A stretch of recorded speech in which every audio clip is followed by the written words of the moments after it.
Welcome to Alberta's Regiment, Stories from the South Alberta Light Horse. I'm Captain Don Girling, Canadian Army Reserve, CIC, and with me today I have Lieutenant Colonel Robert McKenzie, retired SLH. And today we're interviewing Mr. Bill Wahl, who has a long history of support and connections. Welcome, Bill. Welcome, yes, welcome. I'm pleased to be here. It's nice to be involved. It really is. Well, we've had a short conversation just before we started here, and we found some really interesting things. I'd like to start out with you telling us about your family, going back to how they got to Canada, because there's so many connections here that really, I think, are extremely valuable and interesting. Well, on my dad's side, we have a German background. My mother's side was British, but on my dad's side, my grandfather was a pastor, a Lutheran pastor, and he got his education in Germany before he came here. And he was also a band director. My dad was a band director, community band, and my grandfather was he had the Maple Leaf Concert Band in Old Strathcona in Edmonton when he was a pastor there. And part of what he did as well was he assisted with the Canadian government in bringing in persons who wanted to emigrate to Canada after the Second World War of German extraction. And so a great many of them actually moved into northern Alberta because of my grandfather, okay? And then his father was actually raised in Poland.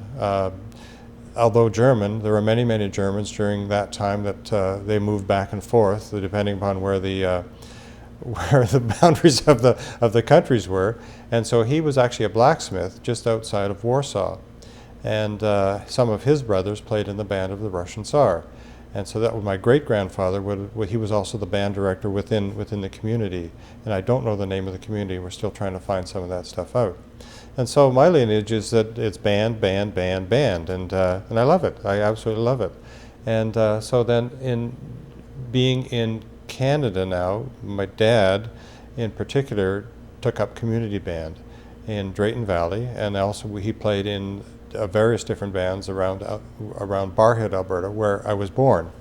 And around Barrhead, it seemed like there was a community band just about in every small little place. It was amazing the number of different community bands were there, and a lot of them were relatives, and so I got involved sort of in that as well as a kid. When we moved to Drayton Valley, my dad started a community band there, and then when we moved to Drayton to Medicine Hat, we played in the Elks Band at that time, and also there was a band here at SALH. And so Dad says, well, we should get involved in that, and so which we did. Now Dad was also part of the Armed Forces, and when he was in the Armed Forces, he played in the Armed Forces bands whenever was the occasion. So there's pictures of him actually playing a sousaphone, walking down Main Street in Medicine Hat, and he's in a band playing the sousaphone. And there's also a couple of other pictures of him. He was also a bugler, and so he played the bugle when he was in training, and getting training for the Second World War. And in the Second World War, he didn't become active, but he went to he took his training in BC in Vernon, and then was in reconnaissance. That was his main training, was in reconnaissance. And then decided, because of his family background in Germany and also because of a heart murmur that he had, that going active would not be a good thing for him. So rather than going active, he was signed on to with a group of probably another 50 soldiers to go into northern Alberta and actually test out winter warfare clothing and armaments and half-tracks and everything else. And they started in northern BC, and they actually set a line up. It was sort of a line of retreat just in case there was a West Coast invasion, and it was called the Polar Bear Expedition, or Polar Bear Exercises. And their swatch was a white polar bear on a blue background. It was a very pale blue background. And the little bit of research that I've been able to find about it was that same blue became the same color as the berets that were used in peacekeeping troops overseas and are still used today, that particular blue in their swatch. And so Dad did that, and then after he was involved in that, he moved to Medicine Hat, and he and his new wife, my mother, and Dad was a guard here at the internment camp. And he has great stories to tell about the internment camp and how there were various different lines of barbed wire, and depending upon where the troops were, or where the inmates were here. I guess they weren't called detainees. I don't know what they were called. Prisoners of war. Prisoners of war. That's what they were. That's, prisoners of war. And they had their own city here. And there were how many? You told us about the number. 12,300 Yes. in that neighborhood. In fact, the building we're in right now was one of the rec halls. There's this building, and the drill hall and the stampede grounds are the only two buildings left from the prisoner of war camp that are on their original location, although there are quite a few buildings around Medicine Hat that are still associated with that. Yeah, that came from the prisoner of war camp. They were moved off and moved out. Yeah. Well, Dad tells stories about the prisoners of war actually there was their own community. They were all almost self-contained, and foodstuffs were brought in. They had their own kitchens, they had their own structures, and everything was looked after internally by their own people. And Dad tells stories about the full symphony orchestra that we would play here, and also a concert band, which was amazing. And anyone who was a musician, they would bleach their uniforms white. So when they using bleaches that were used for cleaning and whatnot within the camp. And so whenever they performed, they had these stunning white uniforms, and the music they played was amazing, and the structure and everything else was absolutely wonderful. And then Dad also worked in stores for a while here within the internment camp. So there's lots of stories to tell, and it's a huge part of Medicine Hat's history. And Dad would talk also about how well looked after the people within the internment camp were, as compared to some of our people who were in camps overseas. So the changes or the differences between there was really quite amazing. Well, you were mentioning something about the prisoners could get passes.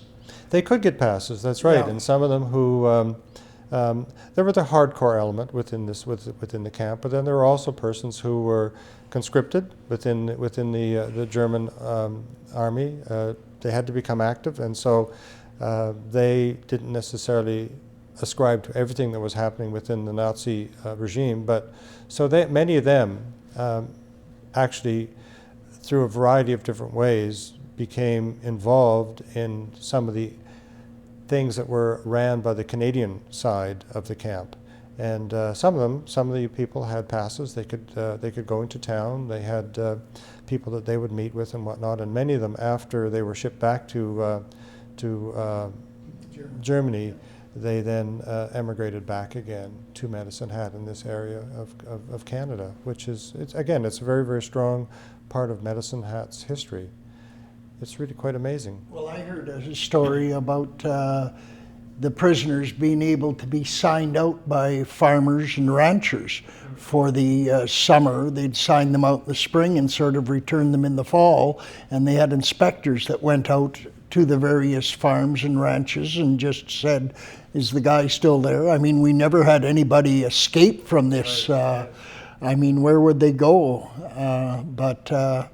No, it's an interesting history. I mean, the population of the prisoner of war camp was greater than the population of Medicine Hat at that time. And it was one of the larger prisoner of war camps in Canada. It's amazing, it really is. And So when did your grandfather immigrate from? it would have been the very early 1900s, actually. Prior to the First War? Yes. Oh, yeah. okay. No, maybe I better not say for sure. Yeah, Early it must be. It 1900s. was early 1900s. Yeah. That's right. Yes. Mm-hmm. And he was very active then. I'm just trying to think when my dad was born, and it would have been early 1900s for sure. And and I guess because of their involvement in band, it seemed like everyone in the family, all the uncles played an instrument of some sort or another. The rule was within the Wahl family, if there was a girl Wahl, they played piano. If there was a boy Wahl, they all played a brass instrument of some sort or another. So I have my uncles, for example. They were in the various different community bands as well, and it's sort of and I now then, because I'm sort of one of the elder well, I guess I'm now the generation which is now the older people, meaning that, you know, aunts and uncles have all passed away.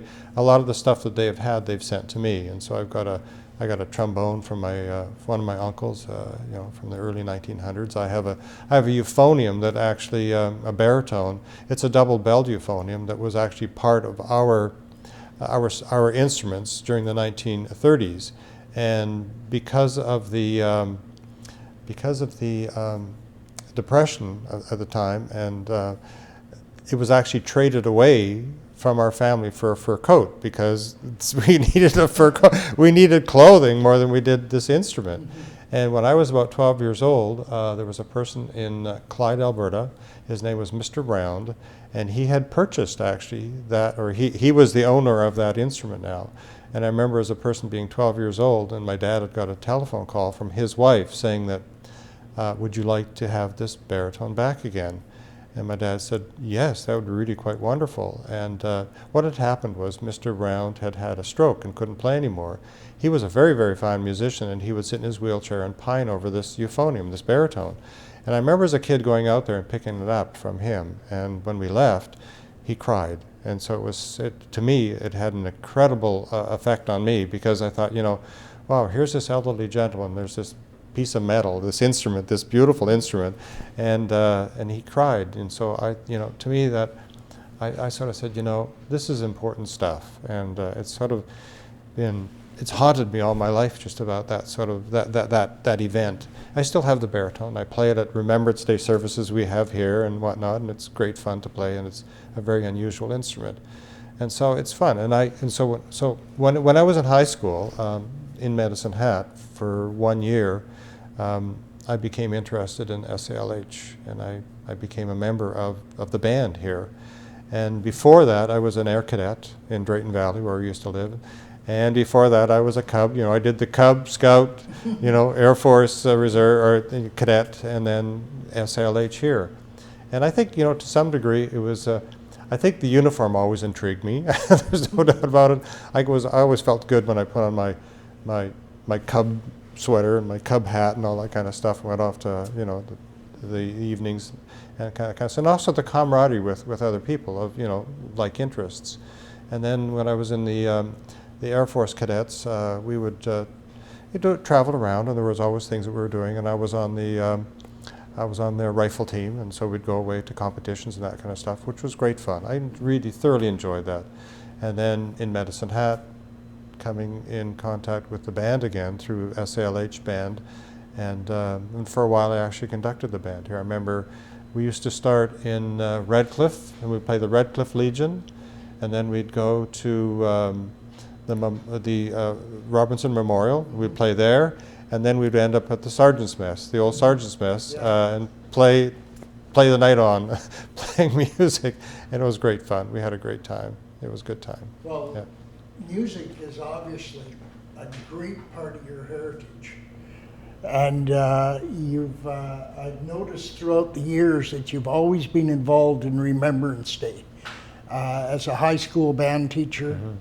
And now retired, you're involved with the Medicine Hat Concert Band. Yeah, the Medicine Hat Concert Band Society is amazing. I loved teaching a band when I was a teacher at school. Taught there for 33 years and traveled the world with kids. It was amazing. Went over to Europe 7 different times. And I remember one of probably the most meaningful times we did in one of our trips was it was a London-Paris trip, and we actually came through Vimy Ridge, and we took the kids to the site. Mm-hmm. And the closer we got, and you know, that I think we had probably close to 85 students in that band, and the closer we got to Vimy Ridge, the quieter and quieter the kids got, and it was again, it was such a meaningful experience for them to see this incredible patch of Canada, and this huge memorial, and be able to actually see where our World War I troops, many of them gave up their lives. And one of our students, because the names are on the walls, okay, around the monument, and he found a grandfather's name on the wall, which was extremely meaningful for him. So I think that, you know, it's all, you know, we are tied to our past, both in good times and bad times. And Vimy Ridge is an incredible monument to Canadian troops and what Canadians do overseas for other people. And now even with SALH celebrating the many of the things that happened in Holland.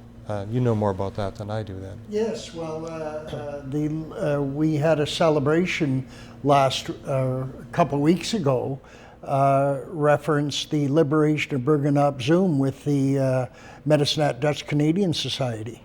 And I know your jazz band played there, and yeah, and they played a lot of the old swing era music that was absolutely really enjoyable. And even your family is involved with band. Do you? I know your daughter Danielle. Yeah, Danielle, she became a band director. Went to McGill, got a degree in music from McGill, and then went to University of Lethbridge to get her teaching degree. And taught here for a while, and now she's in Calgary, and she's doing workshops there. She's a substitute teacher with doing a lot of band classes and that sort of thing. And her son, my grandson, Bryant, is now at University of Brandon studying music. He would like to be a band director as well. So it's kind of sick, isn't it? You know, how many generations, you know, really? Well, that's going back about, you said about 5 generations. Yeah, it's quite amazing. Probably further than that, because what instrument did you start playing? I started playing, it was called it's an upright alto horn, which is used primarily in the Salvation Army bands and the brass bands of Britain. For some reason, the woodwind instruments, the history of band is such that the orchestra, the string orchestra, was really it was the musical organization of the elite, of the aristocracy. The bands were the music organization of the common people. And the concert band per se didn't have a real high reputation as being a very legit instrument or organization, but the orchestras were amazing. So you go back through time and you see all the symphonic music that was written by the greats, and the bands were hardly ever mentioned. Now, when the armed forces bands became more and more prevalent, the concert band per se, became much more legit and much more recognizable as a for real way of extending into people's lives the music of the days. And so a lot of the military bands in Britain, for example, were really the keystone. The guard bands and those sorts of things were the keystone bands that started putting the concert band into people's their daily routines again. Music was alive again through that. So now we have the symphonic winds, and we also have the we have the symphonies, the major symphonies within the world, but then we also have incredible wind bands, and it's really quite amazing that we still have the guard bands that come to Medicine Hat, and our society is able to do things with them, and it's quite wonderful. We've even done a couple of commissions based on Medicine Hat history, that we have actually had people compose things for our band that are now being sold and used all around the world. And it's a love. I'm a terrible band geek. Anything that has to do with band, I just love it. And so if I can sort of champion the cause of band, I think that's really quite wonderful. And SALH has been good. It's been good for the community. I think it's been good for me. I really wanted to be a bandsman when I first started out.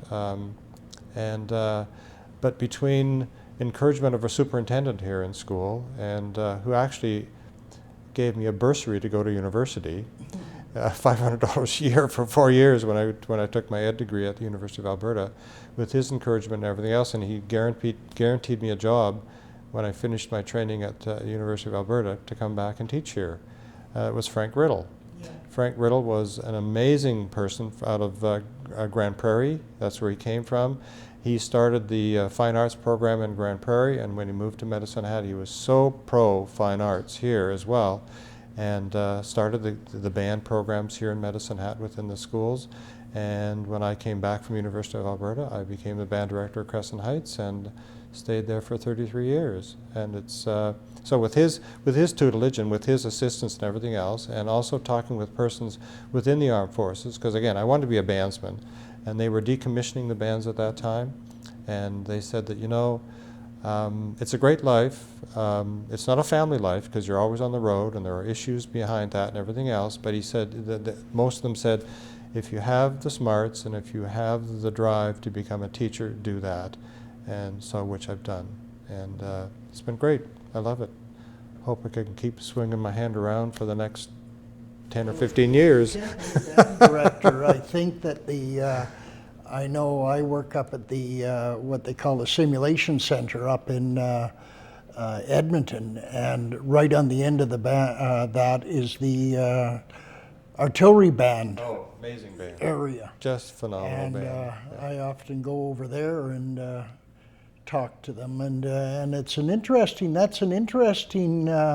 way to have music in your life and be paid for it. I mean, there's not many ways to do that now, but I think the military bands are a way that a musician can continue his career. Absolutely. Yeah. And there are a lot of reserve bands. Yeah. There really are, tremendous amount. 2 years ago, we went out to Nova Scotia, and we went to the tattoo, the Nova Scotia tattoo, and it's absolutely amazing. It blew me away. And so being there and seeing all the different bands and the way they also interface with musical organizations within the community as well, I thought, wow, you know, we can do more things here. And that's when I started really pushing our concerts at the Esplanade, and also co-oping with other organizations within the city, and also then trying to extend into different events. So, for example, last year we did the Lest We Forget concert at Delta. And that was a fantastic concert. You were with the Tartones? Yeah, the Tartones sang, and there was also, I don't know if it was the Tartones or not, but there was a group of people that sang a review that had been done a number of years ago, and Ivan Tonin was sort of the spearhead behind that and got that happening. So they were part of the program. We had the Pipers come in and do some things as well. And I think the highlight for me was playing a series of regimental marches. And the tradition with the tradition behind the regimental march is if you're in a public place anywhere and you're a former armed forces individual, when your regimental march is played, you stand, okay? And so, and most people don't realize that, but mind you, the regimental marches aren't played in many public places very often. And so we started playing these regimental marches, and it was right near the end of the program. And so we went through about 2 or 3, and then people in the audience started to applaud. And this was even before we were finished playing. I thought, oh, this is kind of weird. And when I turned around after playing about 5 or 6 of these regimental marches, it was amazing the number of people that were standing and people applauding them. And it was just, to me, it reaffirmed that whole notion of, first of all, the power of music, and also the tie to the regiment that individuals have.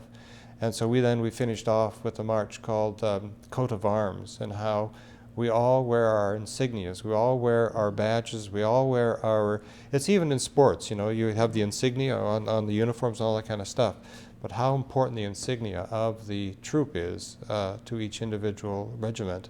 And they're all different, they're all totally unique, but yet as soon as they hear their march, they're on their feet, and it's amazing. It's just, it's incredible. Our regimental march is Southerly Wind in a Cloudy Sky. That's right. Ya, da, dee, da, da, da, da, da, da, dee, da. That's it. Yeah. Very recognizable, and I've often said there's some other ones that are coming out. Colonel Boogie.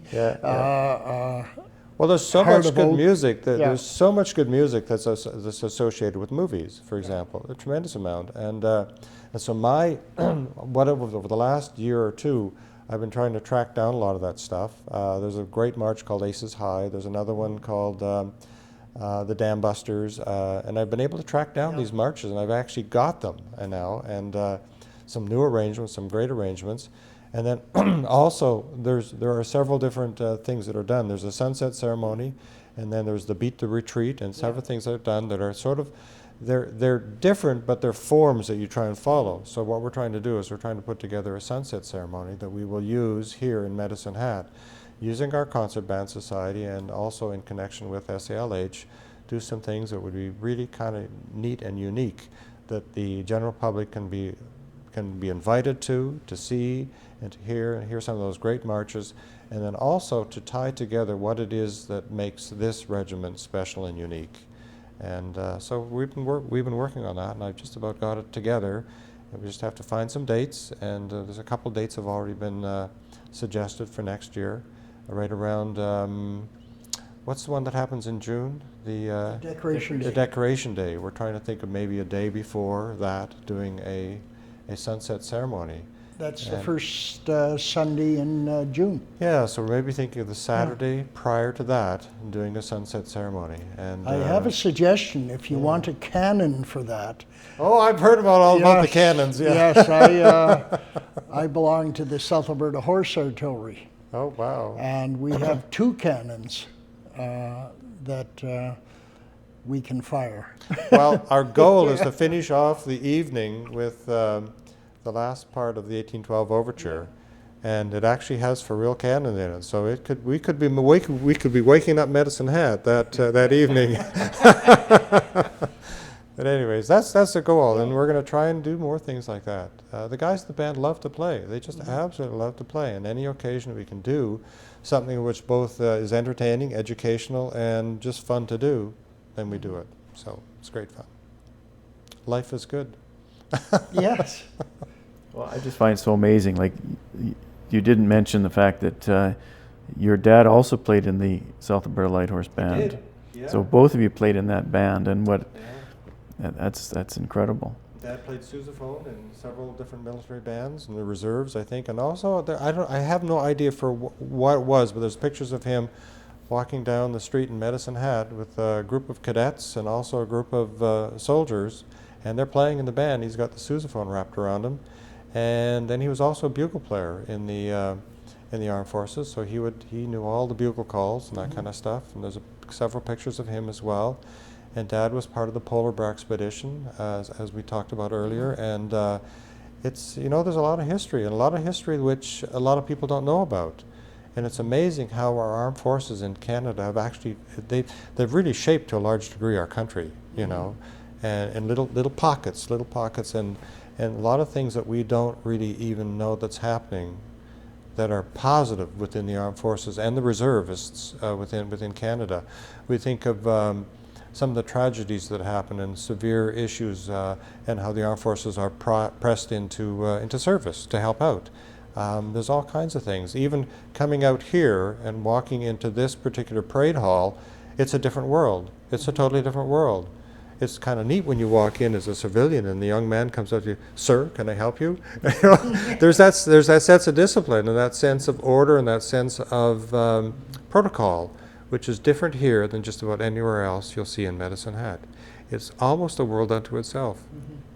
I don't know if you've read the book, A Century of Service. No, I haven't. The history of the South Alberta Light Horse, which is a history of the military in Alberta. And it's an interesting book. I can lend it to you, and you may really enjoy it. Well, it's amazing, the history. Yeah. Like I learned even the other day when we were playing for the event with the Dutch community, just the things that were said about this particular regiment and how it was all across southern Alberta. It was a very, very large movement. Yeah, and the things that happened by troops during the Second World War. It's really quite phenomenal. Most of us don't even realize that. No. Yeah. And we're quite proud of our history. In fact, we're the only regiment that won a Victoria Cross in the D-Day invasion.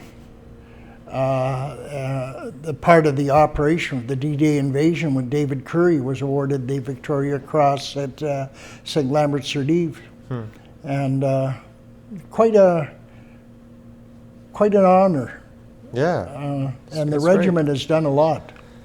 Yeah, it sure has. Yeah. But you've done a lot in Medicine Hat for music throughout the years, Bill. I think there's hardly a musical event that happens in Medicine Hat that you're not involved with. Oh, well, yeah, there's a lot. Yeah, Medicine yeah. Hat is very, very rich in, Yeah. in its musical culture. Yeah. There's no doubt about it. I have my sort of my little corner of the world, and Yeah. and I enjoy it. We had, you know, concert band is almost like, for me, it's almost like an extended family in a way. The music is a big part of it, but also the interaction of the individuals within.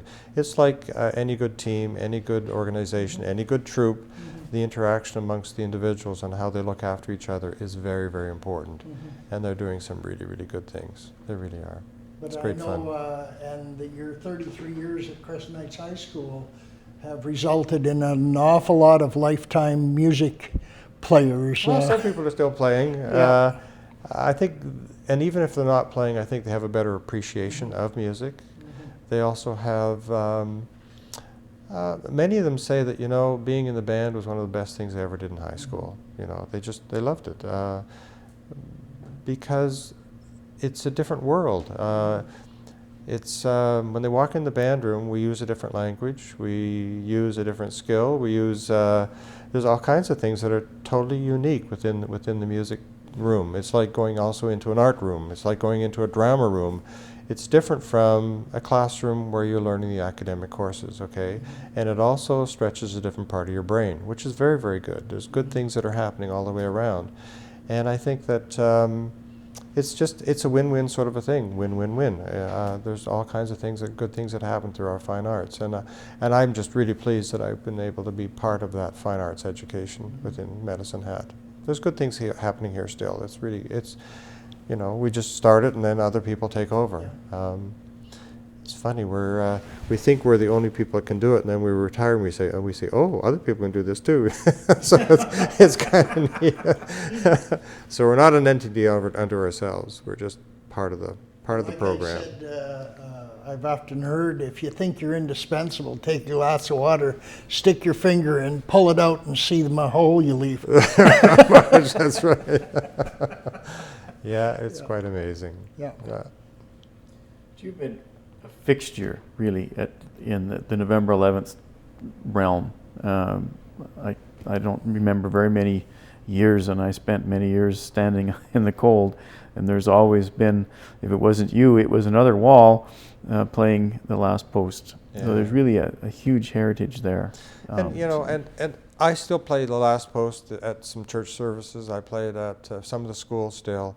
There are better players than me within the community band, and an individual right now who's really stepped up and done a lot of good things in Medicine Hat is Mark Ward as well, and fine trumpet player. And it's really neat that we're able to share the responsibilities. And I don't do band to draw attention to me. I'm just the guy up front that gets it happening. The stick doesn't make any sound. It doesn't make any sound. It's only in conjunction with all those incredible musicians in front of you. And really, the better they play, the less I do. Really, that's you turn the responsibility onto your participants. And again, it's like a sports team. It's like a good regiment. It's the same sort of thing. If everyone knows their place and they know what to do and they know how to play the game or do the routine or form the formation and everything else, once they do it, we just act as a catalyst, as a leader. We just sort of bump them along, and every now and then have to make some major decisions on their behalf. And to a large degree, that's what I do as a conductor. You know, if they're doing things well, I let them go, and every now and then you have to just bring them back again. Let's try it this way, and it's great fun. It's just there's a saying that you can either be a dictator or you can be a benevolent dictator. And I think as a conductor or a good leader, I think you're a benevolent dictator. Every now and then you do have to call the shots, but the overriding principle of what you do is what's best for the people in front of you. Not what's best for me, but what's best for them. And it's sort of philosophy that I've had all my life. I don't do it to gain attention to myself at all. You know, I get so much joy when the ensemble plays well and people afterwards come up and say, oh, what a great group. Thank you so much for participating, blah, blah, blah, blah, blah. All those positive things. And that's not for me, that's just them. I'm just the catalyst that gets them going. The yeast that makes... organizer. I'm the organizer to a large degree, yeah. Yeah. But anyways. But you've opened up, when we take a look at the South Alberta Light Horse and military history in Medicine Hat, you've opened up a whole new venue, and I think that we'll work on in the future, and possibly you can become involved in the POW camp, because I don't think there's been enough knowledge on that in Medicine Hat.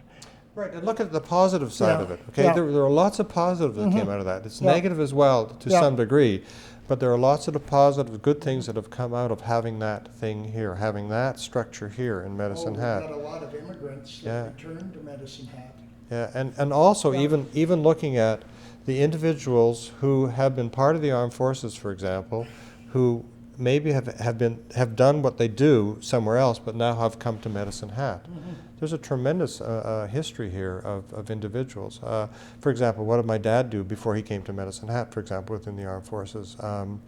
There's any number of people, I'm sure, out there that do things. We've just tracked down this amazing piece of music. It's called Letters for Home. And it's written by a composer out of Regina right now, who actually is an immigrant from Britain. And it's based upon 3 pieces of music and 3 letters. And the letters are actually written during the First World War by persons who are soldiers. And they're writing the letter home again. And the first one, the soldier is in training. And he writes the letter home, you know, to his parents, saying how much he misses them, and in particular his beloved, his girlfriend, and how much he misses them, and somewhat excited about being in training to be active within the First World War. The second is called The Trenches, and the letter comes from an individual who is writing home from the trenches. And it's not a good scene at all. It's really totally different. And the music, first of all, the first one, the letter home from training camp, is a love song. And he's just expressing his love for home and everything else, but still excited. And then the trenches is just the opposite of that, the hurt, the death, the destruction. And then the last movement, he's in a convalescent hospital, writing home and talking about hoping that he's going to be well again. And again, the composer uses the love song from the first movement into the last movement, but yet perverts it a little bit, you know. It's an amazing piece. My goal is to do a program just based upon that one piece of music, and then bookend it with some marches and some other things. There's so much good stuff out there which is meaningful, and it's heartfelt. It's just phenomenal stuff. So I think we could do something like that in a year or two. Book the Esplanade and do, and we'll just call it Letters for Home. It would be a wonderful program, and have individuals, have people who are elderly, maybe come and talk, maybe be a bit of the program about what it's like to give a big part of your life to service through the armed forces. I think it would be a wonderful program. It's too bad that we didn't have the technology 30 years ago, 40 years ago, to interview people that were actually involved. Yeah, that's right. You know, we're talking about right now interviewing people on the military and their attachments to the South Alberta Light Horse. And there's a lot of people that have been in the regiment throughout the years and who contribute to the community. You were mentioning earlier that Harry Viner was a member of the, next mayor of Medicine Hat was a member of the Calgary Highlanders, was the supply officer or procurement officer for the POW camp. And that's a lot of ways how he got his start. He had the contract for hauling the garbage away and feeding it to the pigs, and then selling buying the pigs back. And amazing. Well, you consider 17,000 people to provide foodstuffs for that number of people. That's a big contract. Yeah. That's a huge contract. You know, Because you said the food was brought in, and each individual hut, it was divided up. They were responsible for their own cooking and that type of thing. They had their own kitchens. They had their own dress halls. The mess halls and everything else. It was like a city unto themselves. Yeah, barbershops and. That's right. It was just it was ringed with barbed wire and the lookout towers and everything else. But it was a city unto itself, and everything they needed was brought here, turned over to them, and they controlled their city from internally. Yeah. You know, they were just not allowed to leave for the most part. That's quite a history. Well, I know that music plays a huge part in the ceremonies of military, and any of those people or anybody that's been involved in the military, there are certain pieces of that music that resonate with them. If it's their regimental march, or it's it adds so much to the esprit de corps of the military. So music is just it's a huge nexus with it, and I think you've kind of personified that and how you're looking at bringing even more of it into it. I'm just amazed at your enthusiasm and how you're thinking of all these other opportunities. It's incredible. I'd like you to talk a little bit about the community band, and I think you've got 2 different levels of it, and who's involved in that, and I'd like to know a bit more about that. Sure. Well, we have, when I retired 12 years ago, but several years before that, I threatened, during my last concert, I would say, beware, I'm going to start a community band for brand new beginners. Now we had the existing band, which is about 30 years old now, 31 or 32 years old. That's a more advanced band. But people have always said to me, even when I was teaching, they would say, well, why don't you start a band with people who want to play and they've never played before? So at my last concerts, during the last couple of years that I taught at Crescent Heights High School, I would say to the audience, okay, get ready, okay, it's going to be your turn next. And so the year that I did retire, I said, okay, we're going to start a community band with people who have never played before, or who have maybe played but a long time ago. And a lot of them were parents of the kids in the band, and they had instruments at home because their kids weren't playing them anymore because they'd gone on to university or whatever else. And so we started 75 brand new beginners. Well, either brand new beginners or people who have played a little wee bit. And that became at that time we called it the Adagio band. So we had the Adagio, the Andante, and the Allegro. So the Adagio then turned into the Adagio turned into the Andante band, and then the Allegro band was already functioning. And so over the years now, it has grown into about 120 individuals in 2 groups now.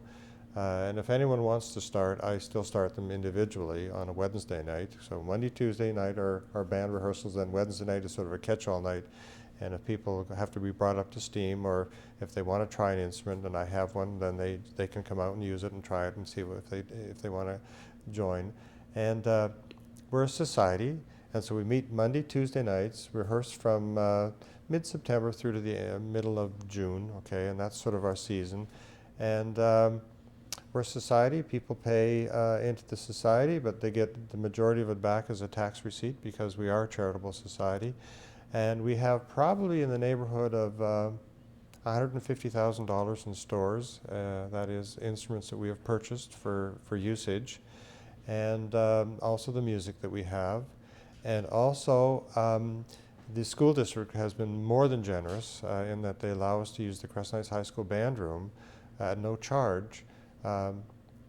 Because it's such a wonderful facility. It was rebuilt about 5 years before I retired, and it's an amazing band room. And so we have this wonderful facility to use. And it's sort of this, we have all walks of life. There are mums and dads, there are grandmas and grandpas. We have even some high school students have joined us as well. So we have persons from about 15, 16 years old to persons into their 80s, and they all play in one of the two ensembles, and we have a great time. It's not just coming out to play the music, but it's it's people care for one another. It's almost like a well, it's not really. I don't want to call it a club, but let's say if someone's hurting, pretty soon other people know, and they help out, and it's phenomenal how the music, I think, is the impetus to sort of extend into each other's life in positive ways. It's a tie. It is. It's an intergenerational club, which is very unusual.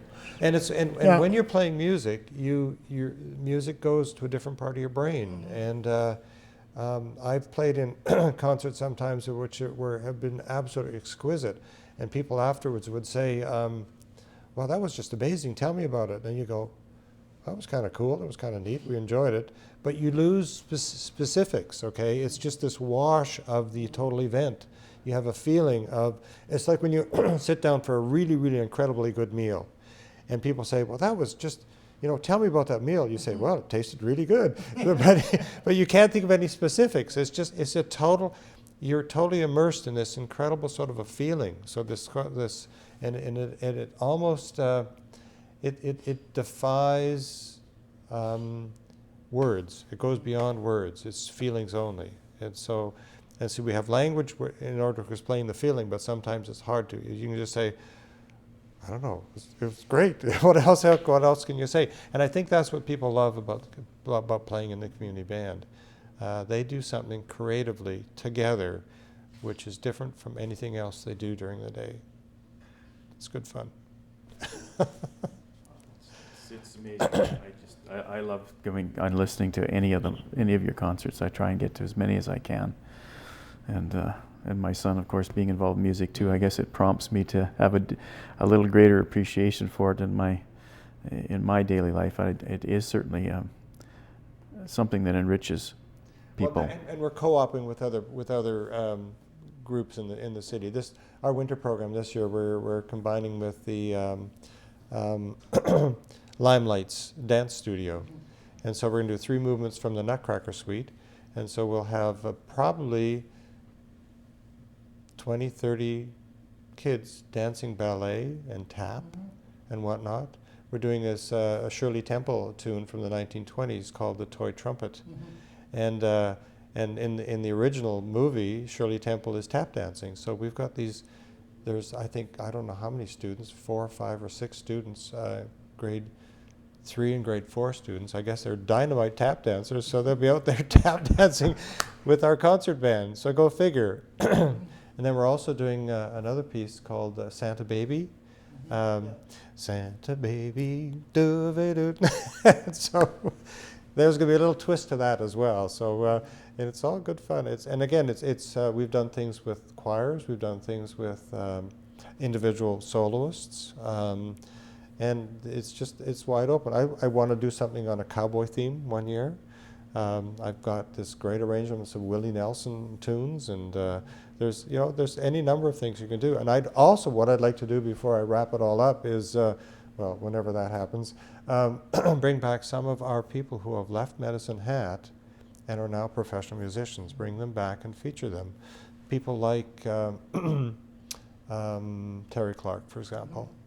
I'd love to have her come back and do a set where she would sing some things by herself and then sing with the concert band, okay?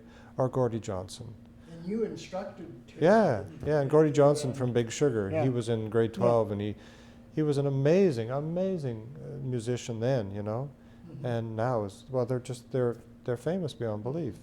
And there are any number of other people too out there who maybe aren't as famous but are still doing incredibly good things within the music world, and bring them back, to Medicine Hat and feature them in a concert at the Esplanade.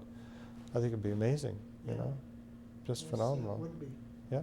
So, anyways, still some things to dream about and try and get to happen, if we can make it happen. Yeah. Well, this has been an absolutely outstanding interview with you, and you've brought some things out that we had no idea your connections were with, and it's fabulous that we're able to bring this out into this interview, and that the public are going to get to see all of this, and it may even create some more interest in people wanting to become involved in the band or the music or the regiment. all the things that are connected together. And I've thoroughly enjoyed our talk today. So. Does your dad have any pictures from the POW camp? No, not of the No. POW camp. He's got a lot of pictures from the the polar bear exercise that he was on, a tremendous amount of those, but nothing from the POW camp. Yeah. I have I have a charcoal drawing of my mom, and there's the picture, the picture, and then the drawing that a POW did of my mother. Oh. It's gorgeous. It's unbelievable. And what they would do is they would sell that. They would do these things, and because Dad worked in stores, he had a connection. Okay, and so that the big, huge light bulbs, the incandescent light bulbs that used to hang in the parade square here. Yes. Okay, they were enormous. The bulb was about that long and about that big around, and they built ships inside of those. And I have one of those. Oh.